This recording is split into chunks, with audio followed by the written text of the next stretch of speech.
नमस्कार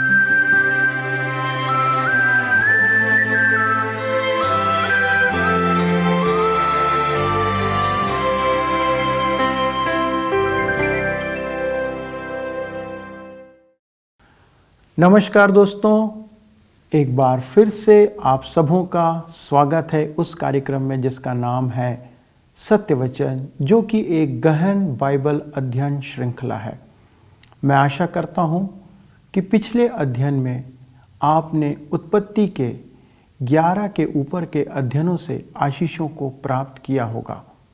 और मेरा ऐसा मानना है कि उत्पत्ति 1 का ऊपर का यह अध्ययन अपूर्ण है, क्योंकि इस कथन की विशालता हमारी समझ से बहुत परे है। फिर भी हमने 2 अध्ययनों के अंदर इसे समेटने का प्रयास किया। मित्रों, आज हम अपना अध्ययन उत्पत्ति की पुस्तक के पहले अध्याय के 2 वचन से लेकर 25वें वचन तक केंद्रित करेंगे। मित्रों, आज हम इस बात को देखेंगे कि संपूर्ण सृष्टि और मनुष्यों की रचना के ऊपर बात हम समझने का प्रयास करेंगे। यह जानने का प्रयास करेंगे कि कैसे परमेश्वर ने बेडौल और सुनसान पड़ी सृष्टि के अंदर जीवन का सृजन किया। मित्रों, आज हम इस बात को भी जानेंगे कि कैसे परमेश्वर ने जो कुछ हमें दिखता है और जो कुछ अनदेखा है, उसकी सृष्टि परमेश्वर ने किया और उसके पीछे परमेश्वर का एक उद्देश्य है। तो आइए मित्रों, हम परमेश्वर के दास के साथ आज के अध्ययन को आरंभ करते हैं। उत्पत्ति पहला अध्याय और उसका 2 पद, जिसमें इस प्रकार लिखा है, जिसे मैं आपके लिए पढ़ देना चाहता हूँ। पृथ्वी बेडौल और वीरान थी और अथाह जल की सतह पर अंधियारा था और परमेश्वर का आत्मा जल की सतह पर मंडराता था। यद्यपि इस विचार पर पिछले वर्षों में कई लोगों ने संदेह किया है और मैं सोचता हूं कि उत्पत्ति पहले अध्याय के 1 और 2 पद के बीच में एक महाविपत्ति घटित हुई है। जहां तक मैं देख सकता हूं, इसके कई प्रमाण मौजूद हैं और हम विशाल सृष्टि को देखने के साथ ही आरंभ करते हैं कि इसे कुछ हो गया है। जैसे कि हम सबको मालूम है कि कई वर्ष पूर्व मनुष्य चांद पर गया, लेकिन उसने कोई नई वस्तु की खोज नहीं की, परंतु उसको वहां भी बंजर भूमि ही मिला। प्रश्न है कि यह इस प्रकार से कैसे हो गया। मैं आपसे कह सकता हूं कि परमेश्वर के ब्रह्मांड में एक महाविपत्ति आया और यह विशेषकर पृथ्वी के लिए कहा गया है, क्योंकि मनुष्य पृथ्वी पर ही वास करते हैं। इसलिए इसके बारे में कहा गया है कि पृथ्वी बेडौल और वीरान थी और अतः जल की सतह पर अंधियारा था। संभवतः यह परमेश्वर की अनुपस्थिति को दर्शाता है। बेडौल और वीरान यानी सुनसान, यह एक रुचिदायक भाव है। बेडौल शब्द के लिए इब्रानी भाषा में तोहू शब्द का प्रयोग किया गया है, जिसका अर्थ है विनाश या खाली जगह, और वीरान शब्द के लिए इब्रानी भाषा में बोहू शब्द आया है, जिसका अर्थ है खालीपन। मित्रों, यहाँ पर यशाया भविष्यवक्ता के कथन पर ध्यान दें, जिसे हम यशाया 45 अध्याय उसके 18 पद में पाते हैं। लिखा है, क्योंकि यहोवा जिसने आकाश को सृजा वही परमेश्वर है, जिसने पृथ्वी को रचा और बनाया, उसे स्थिर किया है और निर्जन रहने के लिए नहीं, परंतु बसाए जाने के लिए बनाया है। वह यूं कहता है, मैं ही परमेश्वर हूँ, अन्य कोई नहीं। यहाँ पर परमेश्वर का वचन कहता है कि परमेश्वर ने पृथ्वी को वीरान रहने के लिए नहीं बनाया। और इब्रानी भाषा के शब्द तोहू, यह वही शब्द है जिसे हम उत्पत्ति की पुस्तक के पहले अध्याय के 2 पद में पाते हैं। परमेश्वर ने पृथ्वी को बेडौल और सुनसान नहीं बनाया। परमेश्वर ने ब्रह्मांड को सुव्यवस्थित बनाया और अव्यवस्थित नहीं बनाया। और इसी बात को यशाया नबी भी स्पष्ट करने का प्रयत्न कर रहे हैं। मित्रों, परमेश्वर ने पृथ्वी को सुनसान पड़े रहने के लिए नहीं बनाया, परंतु उसने पृथ्वी को आबाद होने के लिए अर्थात बसने के लिए बनाया। और यह परमेश्वर ही है जिसने इस पृथ्वी को विशेष तौर पर मनुष्यों के बसने के योग्य रचा है। मित्रों, वर्तमान समय में हमारे आधुनिक वैज्ञानिक एवं विद्वान अपने अध्ययन और परीक्षणों के आधार पर इस निष्कर्ष पर पहुंच चुके हैं कि पृथ्वी के अतिरिक्त या अलावा संपूर्ण ब्रह्मांड में कोई अन्य ग्रह या स्थान नहीं है जहां पर मनुष्य या अन्य जीव रहते हैं। परमेश्वर ने केवल पृथ्वी को ही मनुष्यों के रहने के लिए बनाया।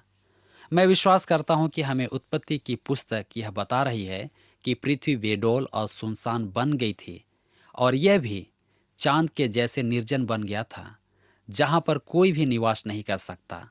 और ऐसे ही समय में परमेश्वर का आत्मा गहरे जल के ऊपर मंडराता था। मैं यह भी सोचता हूं कि संपूर्ण ब्रह्मांड इस महान विध्वंस की चपेट में आ गया।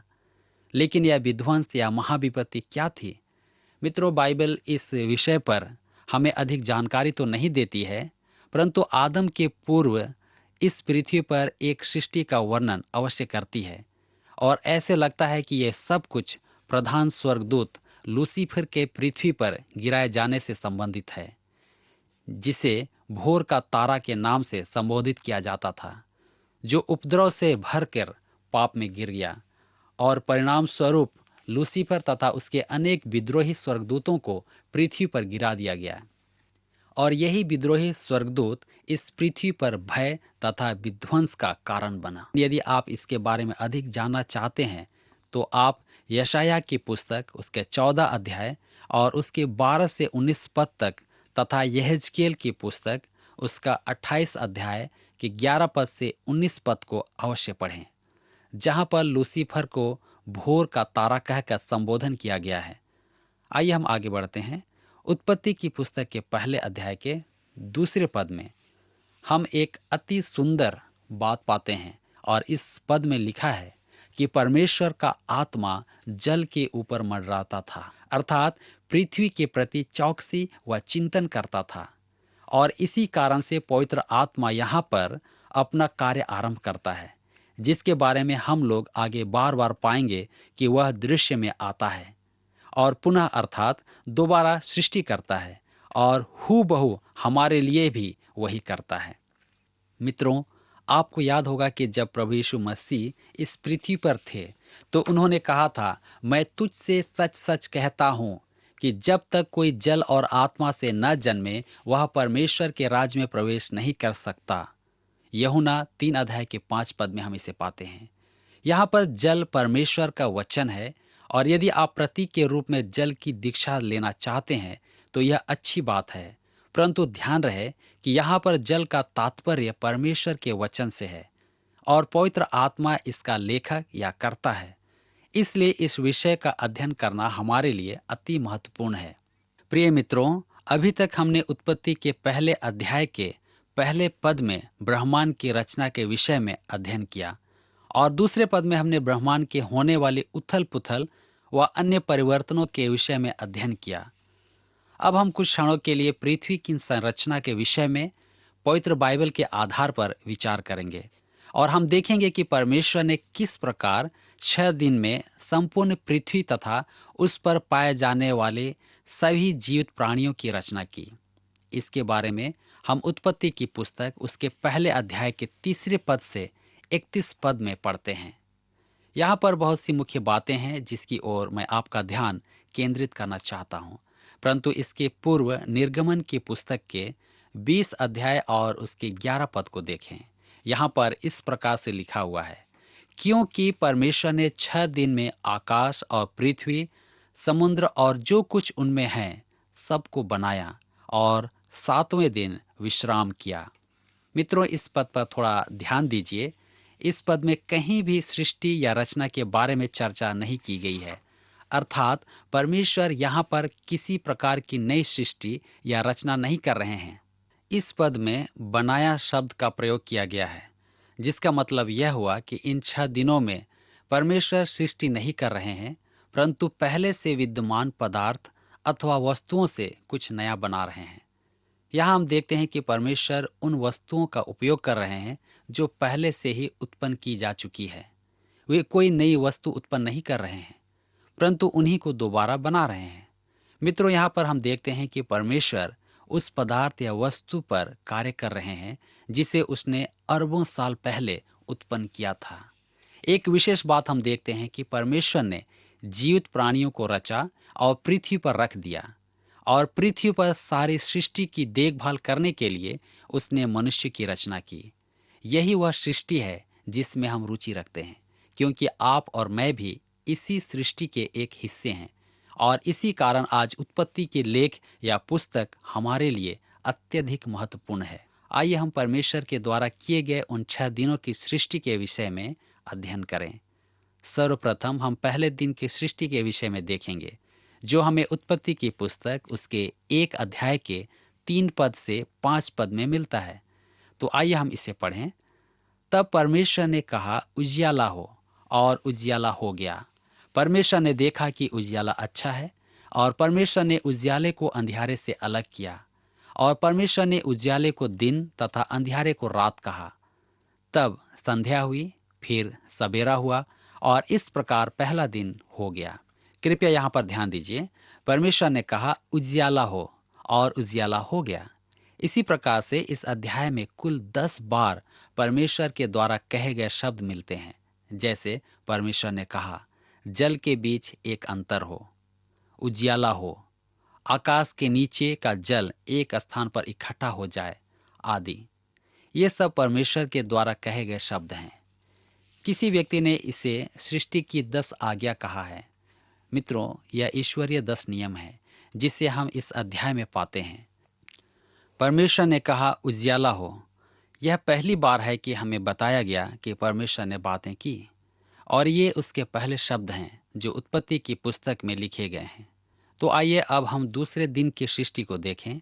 उत्पत्ति 1 अध्याय के 6 पद में लिखा है, फिर परमेश्वर ने कहा, जल के बीच एक अंतर हो, वह जल को जल से अलग करे। इब्रानी भाषा में अंतर के लिए रग्या शब्द आया है, जिसका अर्थ है वायु क्षेत्र।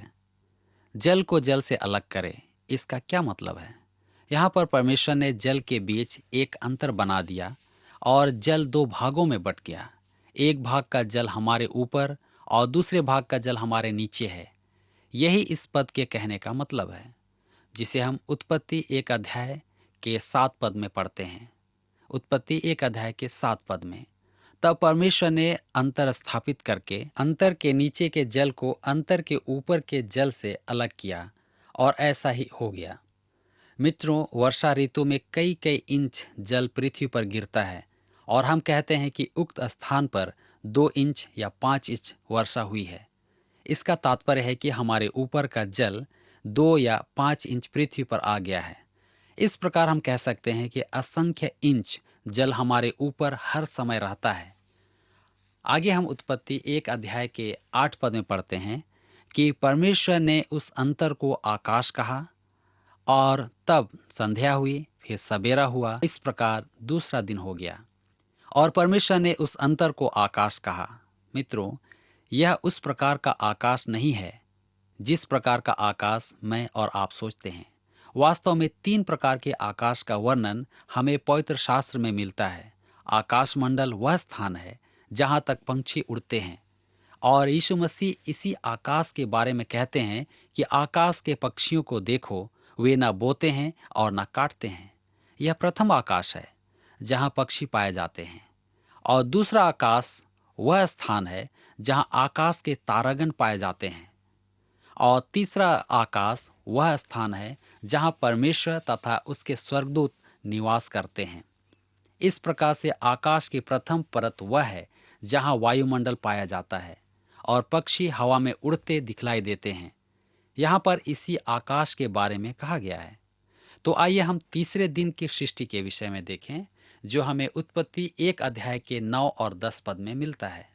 लिखा है, फिर परमेश्वर ने कहा, आकाश के नीचे का जल एक स्थान में इकट्ठा हो जाए और सूखी भूमि दिखाई दे, और ऐसा ही हो गया।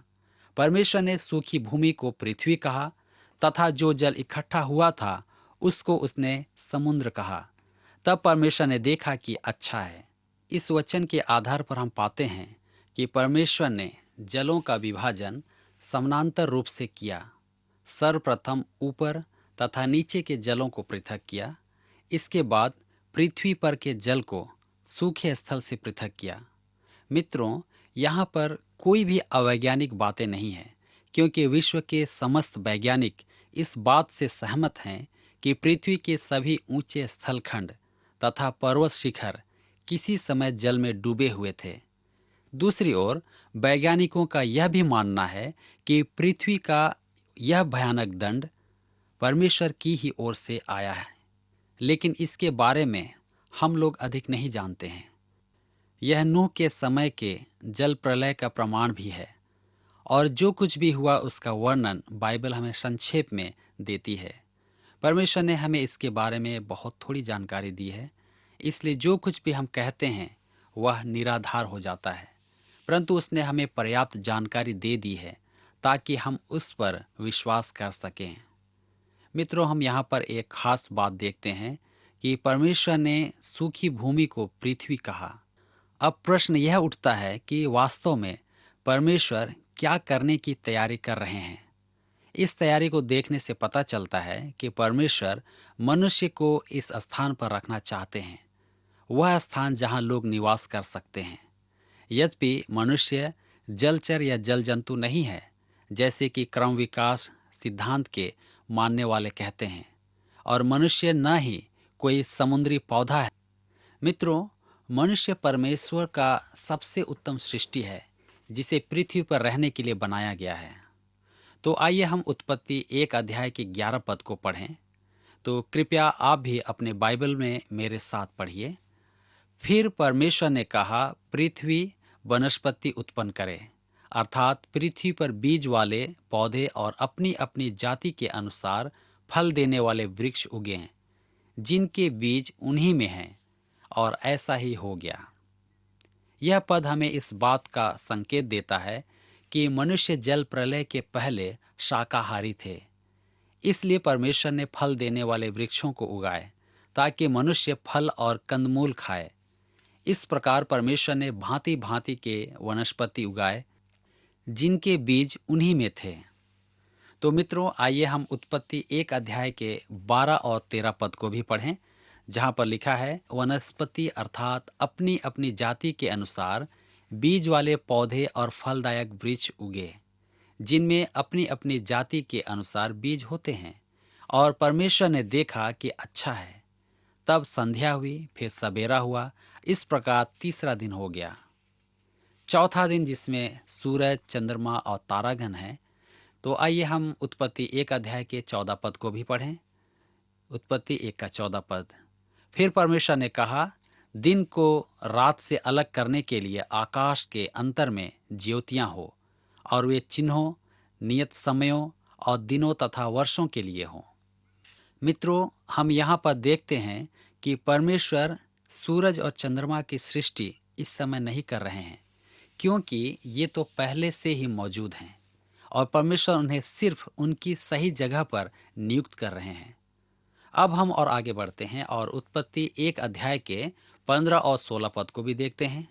कृपया आप भी अपनी बाइबल मेरे साथ खोलिए और पढ़िए। वे पृथ्वी पर प्रकाश देने के लिए आकाश के अंतर में ज्योतियां ठहरें, और ऐसा ही हो गया। तब परमेश्वर ने 2 बड़ी ज्योतियां बनाई कि उनमें से एक बड़ी ज्योति दिन पर प्रभुता करे और छोटी ज्योति रात्रि पर प्रभुता करे। और उसने तारागण भी बनाए। परमेश्वर ने 2 बड़ी ज्योतियां बनाई और दोनों को ही अपना कार्यभार लेना है। इसलिए सूरज ने, जो बड़ी ज्योति थी, दिन में प्रकाश देने की जिम्मेदारी ले ली, और उसी प्रकार चंद्रमा ने भी रात में रोशनी पहुंचाने की कार्यभार को संभाल लिया। इसके पश्चात परमेश्वर ने तारागणों को भी बनाया। असंख्य तारागणों को बनाना वास्तव में मानविक दृष्टिकोण से बहुत ही कठिन काम है, लेकिन परमेश्वर के लिए नहीं। परमेश्वर के एक महान सेवक जॉन वेस्ली ने कहा कि परमेश्वर ने आकाश और पृथ्वी की सृष्टि की, और उसने एक बार भी आधा कोशिश नहीं किया, अर्थात एक बार के काम में ही सब कुछ ठीक होता गया। उसने रात्रि में ज्योति प्रदान करने के लिए तारागणों को भी बनाया। मित्रों, अब हम उत्पत्ति 1 अध्याय के 17 और 18 पद को पढ़ेंगे। उत्पत्ति 1 अध्याय के 17 और 18 पद। परमेश्वर ने उन्हें आकाश के अंतर में इसलिए रखा कि वे पृथ्वी पर प्रकाश दें तथा दिन और रात्रि पर प्रभुता करें और उजियाले को अंधियारे से अलग रखें। और परमेश्वर ने देखा कि अच्छा है। मित्रों, इस पर आपने ध्यान दिया होगा कि यहाँ पर परमेश्वर हैं जो अंतर कर रहे हैं कि उजियाले को अंधियारे से अलग रखे।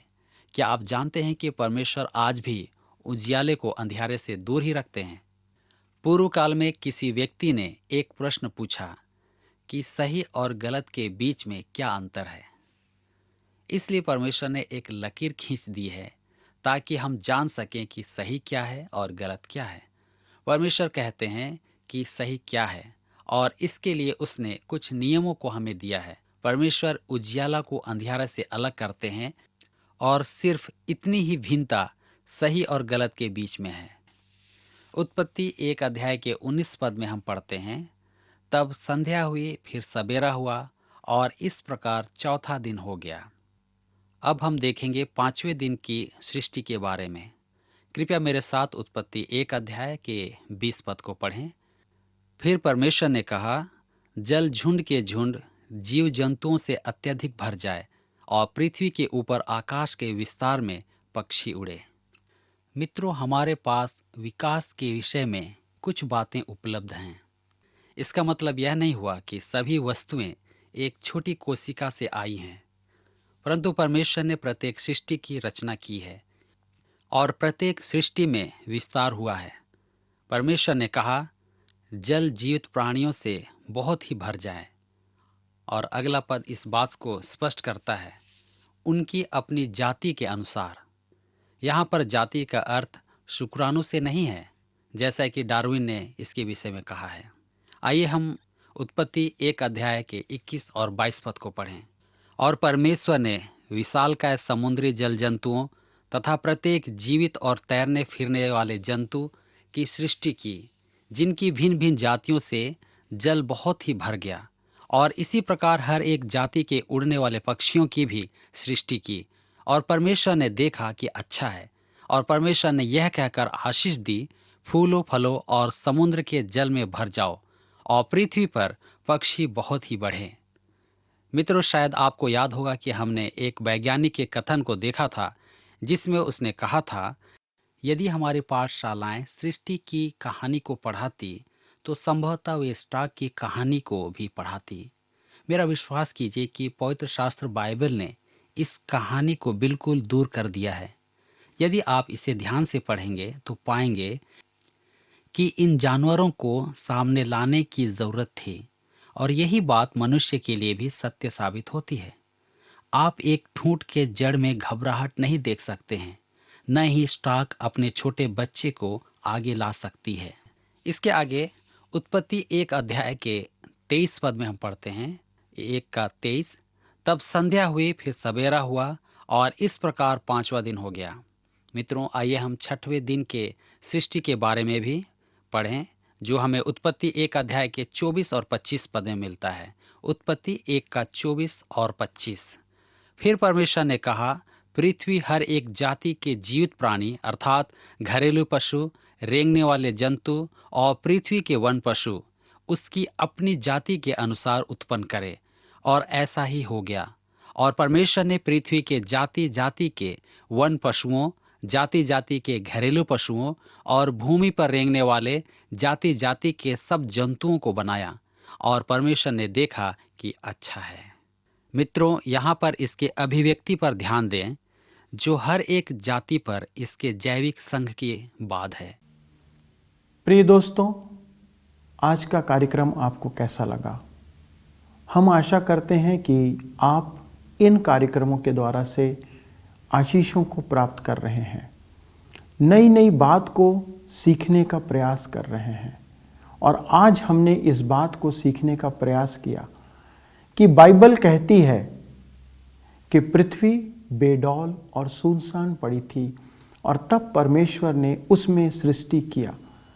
बाइबल इस बात को बताती है कि बेडौल के लिए इब्रानी भाषा में तोहू शब्द का उपयोग किया गया है, जो प्रकट करता है विनाश या खालीपन। और सुनसान शब्द के लिए बोहू शब्द का उपयोग किया गया है, जो प्रकट करता है अकेलापन। तब हम यह पाते हैं कि उस बेडौल में परमेश्वर जीवन का सृजन करते हैं। मित्रों, जीवन परमेश्वर में है, परमेश्वर ही से है। यूहन्ना में लिखा हुआ है, उसमें जीवन था और वह जीवन लोगों की ज्योति था और वह प्रभु यीशु मसीह है। वही परमेश्वर है जिसने सब कुछ रचा। आज हमारे जीवन में जो सूनापन है, जो भी खालीपन है, उसको केवल परमेश्वर भर सकते हैं।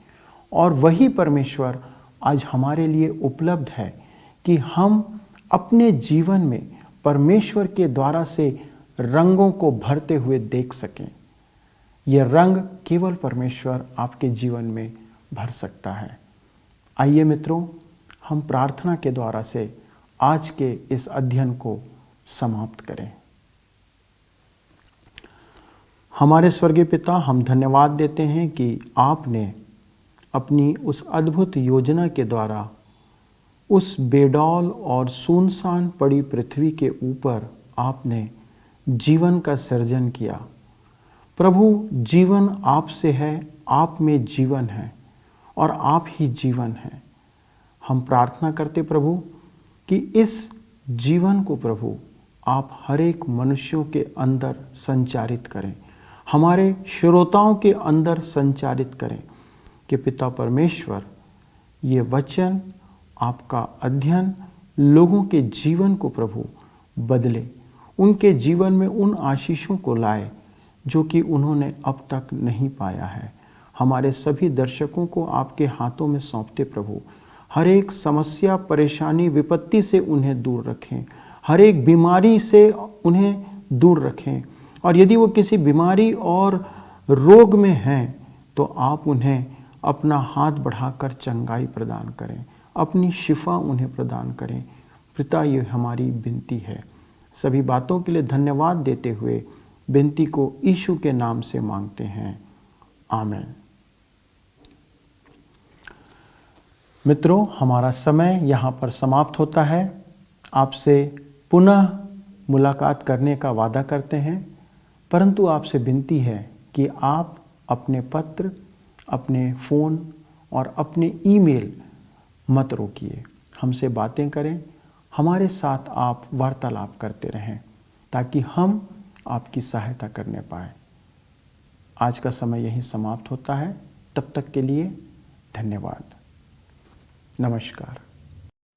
हमारा आज का कार्यक्रम आपको कैसा लगा, हमें अवश्य बताएं। हमारा फ़ोन नंबर है 9198210018 और दूसरा नंबर है 9651433397। यदि आप चाहें तो हमें मिस कॉल भी दे सकते हैं। इसके लिए हमारा नंबर है 0444-908-1246। अगर आप ईमेल करना चाहें तो हमारा ईमेल आईडी है hindi@radio882.com। पत्र व्यवहार के लिए हमारा पता है TWR India, post box number 317, Lucknow 226001। YouTube और फेसबुक पेज पर भी आप हमसे जुड़ सकते हैं। उसके लिए आप TWR इंडिया हिंदी के द्वारा जुड़ें।